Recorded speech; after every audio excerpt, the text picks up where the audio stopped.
Minsan kang pinasaya, pero ngayon, may iba na siyang pinapasaya.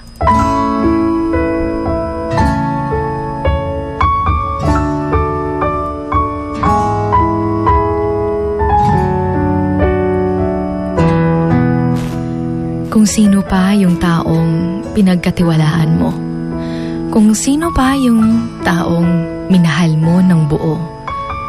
Kung sino pa yung binigyan mo ng lahat-lahat, siya pa mismo yung wawasak sa'yo. Ang mahirap, yun ay parang itinapon niya na lang ng basta-basta ang lahat na parang wala lang. Na parang wala lang kayong pinagsamahan.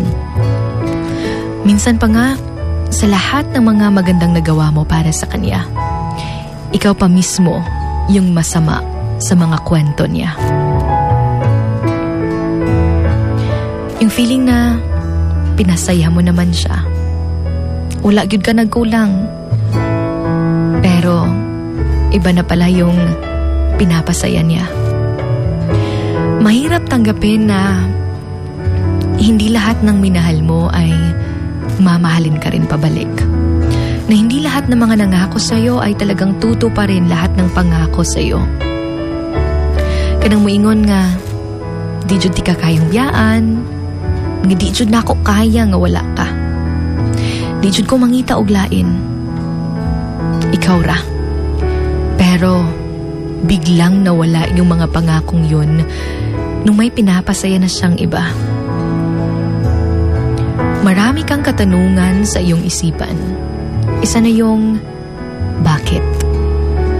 Bakit hindi ka pinaglaban? Bakit nagawa niyang maghanap ng iba? Ba't ang dali lang para sa kanya na talikuran ka?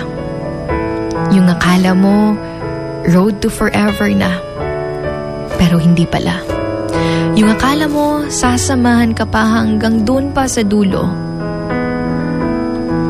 Pero hindi pala. Nothing is permanent, ika nga. Lahat pwedeng magbago. Lahat pwedeng maglaho. Kahit nga mahal na mahal tayo, hindi pa rin tayo sigurado na tayo talaga yung pipiliin hanggang dulo. Hindi pala ibig sabihin na kapag masaya siya sa piling natin ay hindi na siya maghahanap ng iba. Dahil meron ngang iba, pinasaya mo na pero mas pinili namang pasayahin yung iba. We can't please everyone. We can't force someone to choose us. We can't force someone to make time for us. Because if they really want to, they will. Tandaan na hindi ka isang backup plan. You are worth more than someone's second choice. So never settle to be someone's second best.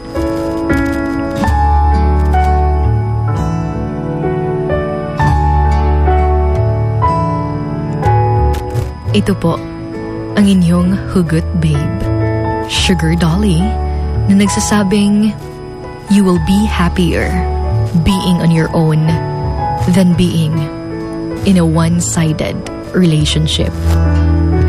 Right here sa 103.1 Wild FM.